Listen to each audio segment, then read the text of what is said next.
꼭 알아야 할 경제 이슈를 쉽게 풀어서 배달해드리는 구독 경제. 화요일에는 두 분과 함께하고 있습니다. 최입의 전 의원, 김윤경 뉴스원 기자. 어서 오세요. 네, 안녕하세요. 네, 두 분은 봄맞이 잘 하고 계십니까? 아, 그렇지 않아도 이 환절기가 돼서 그런지 예. 노곤노곤하고 힘이 없으세요? 네, 오히려 어허. 봄을 맞이하니까 이게 더 좀 졸리고 예, 그런 게 있습니다. 김윤경 기자님은요? 저희 집 화분에 꽃이 많이 피었어요. 예. 그래서 봄 기분은 거기서 좀 느끼고 있습니다. 아하, 예. 다행이네요. 네. 자, 그런가 하면 봄바람과 함께 공모주 청약 열기가 또 상당히 뜨거워졌다는 소식이 들려오는데요. 오늘 뭉칫돈이 대고 몰렸다. 이런 소식이 있고요. 이 얘기 먼저 좀 해보죠. 예. 무슨 얘기입니까, 이게 도대체? 그 SK 바이오사이언스라는 회사가 네. 이제 상장을 합니다. 아하. 그래서 이제 18일 날 상장 예정이고요. 예. 오늘부터 이제 그 공모 청약을 받아서 6개 증권사에서 이제 신청을 하는 거죠. 이제 투자하실 분들이 이 네. 주식을 사고 싶다. 그러면은 이제 돈을 이제 오늘이 첫날인데요. 예. 돈을 일단 맡겨야 되잖아요. 내가 네. 주식 사겠다고. 그걸 증거금이라고 하거든요. 네, 오늘 증거금 몰린 게 14조 8천억. 14조 8천억이요. 네. 예. 아침에 1시간 만에 4조 몰리더라고요. 한 시간 만에 4조 원이요. 네. 그 돈들이 다 어디 있었던 거예요? 시중에 돈이 진짜 많이 풀렸나 이야. 봅니다. 네.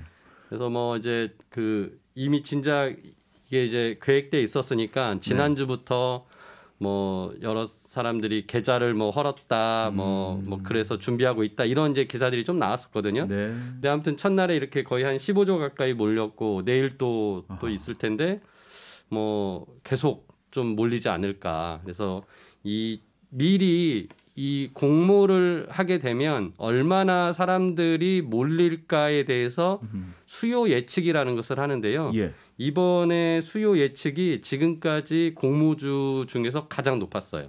그래요. 그래서 1275대 1. 아.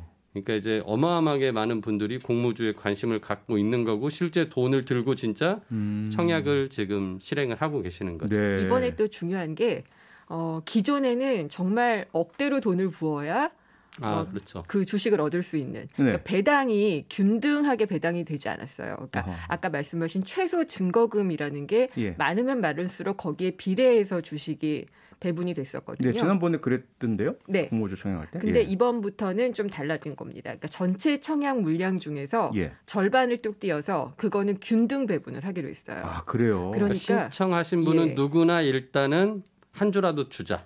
네. 그래서 증거금 최소 증거금을 32만 5천 원을 내고 네. 최소 10주를 신청을 하면 되는데 네. 그걸 6개 증권사에서 다 중복으로 가입할 수가 있어요. 아하. 그렇게 해서 들어갈 수 있기 때문에 더 많은 분들이 관심을 갖고 몰렸던 것 같습니다. 그럼 이렇게 변경된 어떤 이유가 있지 않을까요? 그동안엔 너무 많은 돈을 가진 사람들, 거액 자산가들만 공모주 청약을 통해서 이득을 볼 수가 있었거든요. 아하, 돈을 근데 이제 많이 넣을수록 받을 수 비례해서 있었으니까. 받으니까. 비례해서 받을 수 있었으니까. 근데 지금 그걸 없앴기 때문에 네. 공모주 청약의 문턱이 좀 낮아진 거죠. 어허. 예. 그럼 돈 많은 분들은 조금 싫어하시겠네요. 그럴 뭐 수도 돈이 있는데요. 이미 많으신데 뭐.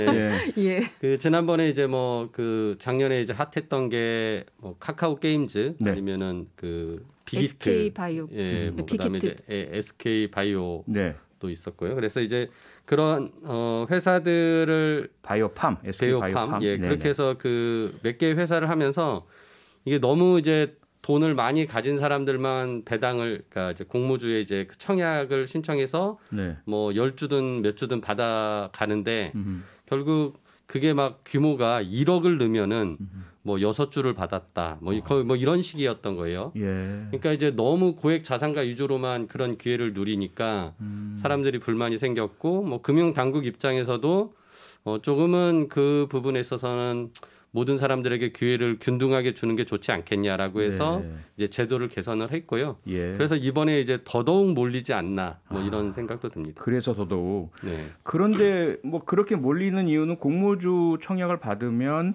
무조건 이익이다라는 그런 전제 때문일 텐데. 그렇죠.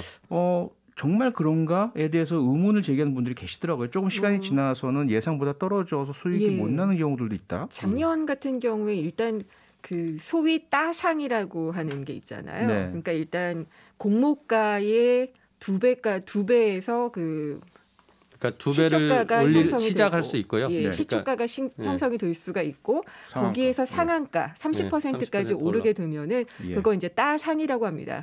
두 가지가 다 올랐다고 해서 그런데 이제 그런 다음에 주가가 조금 더 오래 가는 경우가 있었어요. 네. SK 바이오팜 같은 경우에도 그랬었고, 예, 빅히트도 그랬었고 그랬기 때문에 다들 공모주는 대박이다라고 생각을 하고 들어가시는 경우가 많은데 네. 지금 저희가 방송하면서도 말하지 않은 게 SK 바이오사이언스가 어떤 기업인지를 말하지 않았어요. 얘기를 하고 있는데 무조건 공모주라고 하면은 무조건 돈을 넣으시려고 하는 준비하시는 분들이 있거든요. 네. 그러니까 SK 바이오사이언스 같은 경우에 이제 백신 전문 기업이에요. SK 케미칼에서 분사한 기업이고, 예. 그다음에 그 백신 개발과 또 위탁 생산을 하고 있는데, 뭐 아스트라제네카의 백신 후보물질 원액, 뭐 완제 의약품 생산 계약 이런 것들을 좀 맺고 있기 때문에 실체가 분명한 그런 기업이고요. 또 백신 후보 물질을 임상을 하고 있는 그런 상황입니다. 네. 이런 기업이니까 어느 정도 이제 가치가 있다라고 평가를 하시는 분들 물론 더 신중하게 보셔야지 되겠지만 그럴 경우에 공모주 청약에 들어가시는 게 맞지 네. 무조건 공모주는 대박이다라는 환상은 안 가지셨으면 좋겠어요. 그러면 지난번에 그렇게 몰렸던 SK 바이오팜, 카카오 게임즈, 빅히트 지금 어떤가요 주가가? 근데 이제 물론 공모 가격이 있고요. 예. 아까 말씀하는 시초가가 있습니다. 처음 그게 이제 2배 이상으로 시작이 되고 2배로 시작이 되고 많은 경우에 그리고 거기서 상한가를 치고 그리고 뭐 그게 상한가를 한 번 더 치고 뭐 이런 경우도 있었는데요. 네. 장기간을 보면은 그러니까 그건 아주 초기에 이제 그런 현상들이 나타나다가 이 기관들이 가지고 있는 물량은 일정 정도 이제 그 팔 수 없게 락업을 하거든요. 네. 그래서 개인들은 자유롭게 거래를 하시지만 일정 기간 동안은 기관들이 안 팔고 있다가 시간이 지나면 그 락업 기간이 풀리면 매매를 시작을 해요. 그럼 이제 물량이 되게 많이 나오게 되고 그러다 보면 자연스럽게 이제 가격이 하락하게 되는 상황이 되고 거기에 이제 아까 하신 것처럼 실적이 받쳐주는 회사라면 계속 그렇게 가격이 유지가 될 수 있지만 실적이 받쳐주지 않으면 또 이제 기대보다 떨어지게 되는 상황이 되는데요. 예. 이번에는 지금 SK 보유하겠다, 조금 더 보유하겠다 기관들이 약속한 물량이 조금은 많은 편이라고는 해요, 상대적으로. 예. 그래서 이제 SK 바이오사이언스 같은 경우는 지금 우리 코로나19 관련된 그 백신을 위탁 생산을 하고도 있지만 기존에 이제 여기는 뭐 독감 그 백신이랄지 뭐 또는 대상포진 백신이랄지 이런 것들이 예전부터 있어서 계속 판매를 하고 있던 회사라 뭐 실적이 이제 있긴 있는 거죠. 그러니까 그 전에는 실적이 전혀 없이 미래의 가치만 보고 이제 투자를 하는 대상 기업들이 있었다면 이번에는 조금 그런 면에서는 괜찮은 것 같습니다. 네, 실체가 있다 하는 점에서요. 자, 다음 주제로 넘어가 보도록 하겠습니다. 온라인 쇼핑 참 많이들 하시는데 그동안 이제 피해 사례도 많았고요. 그러다 보니까 이제 온라인 쇼핑에 피해가 발생할 경우에 판매자뿐만 아니라 플랫폼 사업자도 함께 책임을 진다 이런 소식이 들리네요. 예, 이게 이제 공정거래위원회가 지금 전자상거래법 개정안을 냈는데요. 기존의 이 전자상거래법에 이 플랫폼 사업자들에 대해서 이렇게 서로 거래하는 이 사람들은 중개만 하는 거잖아요. 어떻게 보면은. 근데 이 거래한 사람들끼리 분쟁이 생겼을 때 그 당시에 그러면은 이 플랫폼 사업자는 어떤 의무를 지고 이 분쟁을 어떻게 해결해야 되냐에 대해서 규정한 내용이 있어요. 근데 이제 그 규정한 내용 중에서 이게 좀 특정 뭐 서비스긴 하지만 그 당근마켓에 해당되는 정도의 인근 지역에서의 그런 거래를 하는 것을 할 때는 이 플랫폼 사업자에게 그런 어떤 신상 정보나 이런 것들을 분쟁의 당사자에게 알려주지 않아도 된다라는 그런 이제 조항이 있었는데 이번에 이제 그게 빠지면서 굉장히 논란이 되고 있는 거예요. 그래서 그것뿐만이 아니라 이제 입점 업체들이 문제를 일으켜도 입점 업체뿐만이 아니라 플랫폼 사업자도 그걸 같이 보상을 하도록 보상하고 이제 분쟁의 당사자처럼 직접 나서야 된다는 책임을 좀 강화를 한 거죠. 거기에도 있고요. 그다음에 이제 보통 이제 광고가 뜨잖아요. 그러면 이게 마치 마치 검색 순위가 많아가지고 진짜 광고가 뜬 것처럼 보이지만은 사실은 소비자가 광고를 보기 때문에 거기에 따라서 이제 맞춤 광고처럼 뜨는 그 인기 순, 랭킹 순 뭐 이런 것들이 많이 있거든요. 근데 이제 허위였던 경우가 많이 있었기 때문에 그것도 실질적으로 투명하게 하도록 이번에 그 전자상거래법을 개정을 하게 되는데, 그러니까 이게 검색 노출 순위를 결정하는 기준이 인기 순, 랭킹 순 그러면 좀 애매하잖아요. 누가 어디에서 인기가 있고 그런지 잘 모르니까 조회 순, 판매량 순 이렇게 해가지고 좀 더 투명하게 바꾸는 것도 이번 전자상거래법 개정안에 포함이 되어 있습니다. 네, 그러면 이게 결과적으로 소비자한테 좀 더 나아지고 유리해진 게 아닌가 싶은데요. 소비자들한테는 그렇죠. 그렇죠. 반대로 그렇다면 업계, 특히 이제 플랫폼 사업자들은 좀 반발할 수 있겠네요. 그래서 그러니까, 지금 이제 인터넷 기업 협회나 이제 그 단체에서 굉장히 이제 반발을 하고 있어요. 근데 지금 이게 전자상거래법 거의 전면 개정 수준이거든요. 그래서 굉장히 많은 내용을 담고 있는데 말씀하신 것처럼 이제 소비자를 보호하는 측면이 굉장히 많이 들어가고 플랫폼 사업자의 책임을 강화시키는 부분이에요. 그러다 보니까 이 부분에 대해서 좀 충분한 논의가 없이 진행됐다.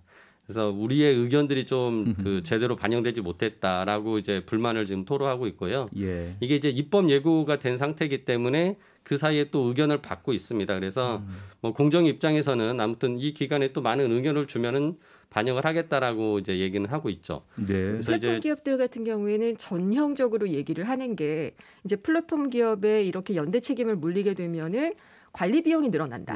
관리 비용이 늘어나게 되면은 입점업체의 수수료를 더 부과하게 된다. 그거는 어디로 가느냐? 소비자 가격으로 간다. 이런 논리로 예상 가능한 이야기들을 하고 있는데 저는 플랫폼 입장에서 사실 표창원 의원 그 박사님이라고 해요. 진행자님도 그 거래를 하실 때 그 플랫폼을 보고 많이 들어가시잖아요. 그렇죠. 사실 판매자 누군지 잘 모르죠. 그러니까 플랫폼은 분명한 책임을 져야지 된다고 저는 생각을 하거든요. 그러니까 연대 책임이 무리한 요구는 아닌 것 같은데 거기에서 조금씩 뭐 세부적으로 조율할 것들이 있다면 그걸 공정위하고 좀 상의를 하는 게 좋지 않을까 싶어요. 네. 그러니까 원칙적으로는 이대로 가는 게 맞다. 다만 정말 세부적으로 뭔가 혈심 문제가 있다면 그건 조금 이제 입법 예고 기관에 한번 검토해볼 필요는 있다 이런 말씀이잖아요. 네. 자, 이제 세 번째 주제로 넘어가 보겠습니다. 과연 봄바람과 함께 소비에도 봄바람이 불고 있나라는 건데 지난 주말에 백화점에는 엄청나게 소비자들이 몰렸다면서요? 그게 거의 뭐 10년 만에 처음으로 오픈한 백화점이라고 해요. 서울에서 그동안 백화점이 오픈한 적이 10년 동안 없었다가 이번 새롭게 이제 백화점을 더 현대 서울이라는 이제 현대백화점에 이제 여의도에서 그 오픈을 했는데 뭐 나흘 동안에 100만 명이 왔다 갔다라고 이제 기사에 나오는데 그러니까 이제 지금 같은 시기에 정말 그 오프라인 백화점을 찾아서 소비를 한다라는 거는 좀 많이 좀 다른 풍경이 돼 버렸어요. 그렇잖아요. 그래서 굉장히 이제 주목을 받게 되었고 실제 이제 여기 그 백화점에 그 저도 안 가봤는데 사진을 봤는데 일반 백화점 같지 않은 느낌이에요. 그러니까 막 매장이 따닥따닥 이렇게 여러 개 붙어 있고 뭐 이렇게 에스컬레이터로만 이렇게 이동하는 뭐 그런 공간이 아니라 약간 되게 막 열려 있고 그래서 약간 공원 같은 느낌도 주고 실내에 그 인공 폭포도 있어서 그래요? 굉장히 이제 그 뭐 많은 분들이 눈으로 또 즐기러 올 수도 있는 뭐 공간처럼 만들었다라고 하면서 폭발적인 인기를 지금 누리고 있습니다. 지금 오픈하자마자. 뿐만이 아니라 주요 백화점 3사 물론 그 백화점도 포함이 되는데 전체적으로 지난 주말 그리고 3.1절 연휴 이럴 때 매출이 전년 동기에 비해서 물론 기저효과도 있겠지만 2배 이상씩 두 자릿수로 늘어났다 그래요. 2배가 아니라 두 자릿수 이상으로 늘어났다고 하고. 2자릿수 이상. 그다음에 계약 시즌이 맞물리는데 그동안에 학교 학원가 되게 상권이 많이 힘들었었잖아요. 죽어 있었죠. 그런데 이제 조금씩 늘어나고 있어서 대학이나 학원가에 있는 편의점 매출도 조금은 늘어나고 있다. 이런 얘기가 나오고요. 한국은행에서 하는 소비자 동향 조사가 있는데 거기서 이제 소비자 심리 지수를 냅니다. 근데 이게 원래는 100이 넘어야지 확실하게 소비하겠다는 의사가 많은 건데 97.4. 그래도 한 달 전에 비해서는 좀 올랐다고 합니다. 9021님께서요. 이런 문자를 주셨어요. 그런데 소비가 늘어난다고 경제가 좋아지는 거라고 볼 수 있나요? 다른 희망이 안 보이니 지르고 보자 이런 심리일 수도 있잖아요. 보복 소비라는 말이 그래서 나오는데요. 그쵸. 저는 이거 만들어낸 말인 줄 알았더니 미국에서도 쓰고 있더라고요. 네. 네, 그래서 리벤지 스펜딩이라고 쓰고 있는데 외부적 요인으로 조금 억눌렸던 소비가 갑자기 좀 분출될 수 있는 그런 것들을 보복 소비라고 얘기를 하고 있는데 예. 보복 소비는 아무래도 좀 억눌렸다 하다 보니까 생필품보다는 사치품이나 기호품으로 좀 가고 있다고 해요. 그래서 아하. 이번에 백화점 매출 중에서도 해외 명품 매출이 좀 많이 늘었다고 합니다. 네. 예. 그 보복 소비 심리인 것은 일부는 맞긴 하겠네요. 어쨌든 네. 이번에 폭발적인 그런 소비 자체가. 네. 하지만 이제 그것이 꼭 그 부분만 있을 것인가? 아니면 전체적으로 소비가 그렇죠. 살아나고 있는 것은 또 아닐까? 그 부분은 또 있지 그러니까 않나요? 이제 지난번에 저희 여기서도 뭐 인플레이션에 예. 대한 우려 같은 것들이 지금 나오고 있다라고 얘기는 했는데 솔직히 이제 여러 가지 그 경제 지표들을 봐야 되는데 지금 아까 말씀하신 이제 그 소비자들의 소비 심리나 이런 것들이 나아지고는 있는데 네. 실질적으로 경제가 좋아지고 있다는 느낌을 하는 것은 뭐 이제 고용이나 고용, 생산. 소득이나 이런 예. 생산 증가가 돼야 되는데 네. 뭐 우리나라는 이제 일단은 수출에 대해서는 그나마 이제 반도체 산업이 좋아서 수출을 유지하고 있지만 그 외의 부분에서는 아직도 지표들이 다 좋지 않아요. 예. 예, 특히나 고용 같은 경우는 계속 그 안 좋아지고 있어서 네. 결국 그게 소득에 이제 그 줄어드는 것으로 나타날 것이고 그래서 이러한 지금 일시적인 현상들, 그러니까 물가가 좀 오르고 있는 인플레이션 효과가 뭐 예를 들어 지금 기름값이 휘발유값이 오르거든요. 그러면 네. 이거는 중동에 좀 그 중동에서의 산유국들의 무슨 변화로 인해서 좀 오르는 것도 있는 거고, 그다음에 뭐 장바구니 물가 오르는 것은 뭐 계절적인 요인이나 뭐 이제 또 날씨로 인해서 영향받기도 하고 그래서 이런 일시적인 현상에 의해서 물가가 좀 오르거나 또 뭐 보복 심리 같은 이제 저 소비 같은 예. 현상이 나타나는 것들이 과연 경기를 지금 살리느냐. 풀린 것으로 봐야 되느냐라는 아하. 거하고는 좀 다른 이제 평가들이 있는 거죠. 엇갈리게. 네. 그리고 그래서 정부가 이제 재정 정책을 굉장히 적극적으로 펼쳐왔잖아요. 예. 그게 이제 경제에 주는 안정화 효과가 어느 정도 나타나면은 그러니까 정부가 지난해 말에 올해 경제를 전망을 하면서 네. 그게 효과를 발휘하게 되면 민간 소비가 3.1% 늘어나서 우리 경제가 3% 이상의 성장을 할 수 있다라고 예. 전망을 했었어요. 그렇죠. 그러니까 경제 전체에서 차지하는 소비의 비중이 70% 정도 되니까 네. 아까 말씀하신 대로 고용 안정되고 그다음에 이제 그래서 소비 여력이 생기고 그게 이제 민간 소비로 이어지는 선순환고리가 만들어졌는가는 아직 의문이지만 아직은 예, 일부에서 돈을 가진 분들 예. 해외여행 못 가고 이래서 이제 소비 여력이 있는 분들이 쓰는 것만으로 이제 경기가 회복된다라고 네. 하기는 쉽지 않은 것 같습니다. 자, 그러면 지금 말씀 주신 것처럼 정부의 적극적인 재정 정책, 재난지원금 등 돈을 엄청나게 풀었잖아요. 네. 예. 그게 소비로 어느 정도 유입되고 있는 것 같고 소비가 살아나고 있는데 그럼 여기서 소비가 살아나고 마치는 것이 아니라 이것이 고용으로 고용 창출로 또 생산 유발로 이어질 수 있는 그렇게 네. 하려면 무엇이 더 필요할까요? 짧게 지금 1분밖에 안 남았다고 합니다. 30초씩 두 분이. 물론 이제 소비가 결국 내수 진작이 생산의 증가로 오려면은 네. 지금과 같은 소비가 지속적으로 이루어질 수 있게 가야 됩니다. 아하. 그러니까 일시적으로 한 번 하고 끝나는 것이 아니라 네. 결국 그게 소득의 안정이 될 수 있거나 그게 소득의 안정이 안 된다면 그러니까 국가가 더 재정으로 도와줘서 할 수도 있는 부분이 있다면 그렇게라도 하는 것이 장기적으로 경제의 선순환을 만들어내겠죠. 지속적 소비. 저는 가능하다. 방역이 중요한 것 같아요. 네? 방역. 예. 방역이 방역? 앞으로의 소비를 방역. 지속시킬 수 있는 정말 중요한 변수 같아요. 왜냐하면은 아하. 지금 봄바람 불고 그다음에 예. 억눌렸던 소비 심리 가지고들 많이 나오시는데 네. 이러다가 작년에 이태원 사건도 있었고 그럼 또 사태도 소비가 있었고. 죽어버리니까. 예, 예. 그렇기 아. 때문에 저는 방역이 정말 중요하다고 생각해서 네. 방역이 먼저냐 소비가 먼저냐 뭐 이거는 사실 나라님도 풀기 어려운 문제고요. 같이 갈 수밖에 없죠. 예, 뭐. 그래서 방역 철저히 하시면서 소비도 네. 유지할 수 있는 방법이 제일 좋은 것 같습니다. 방역과 소비가 함께 갔으면 좋겠습니다. 구독경제 오늘은 여기서 마무리하겠습니다. 두 분 고맙습니다. 감사합니다. 예, 감사합니다. 최입의 전 의원 김윤경 기자였습니다. 평일 저녁 6시 5분에 여러분을 찾아갑니다.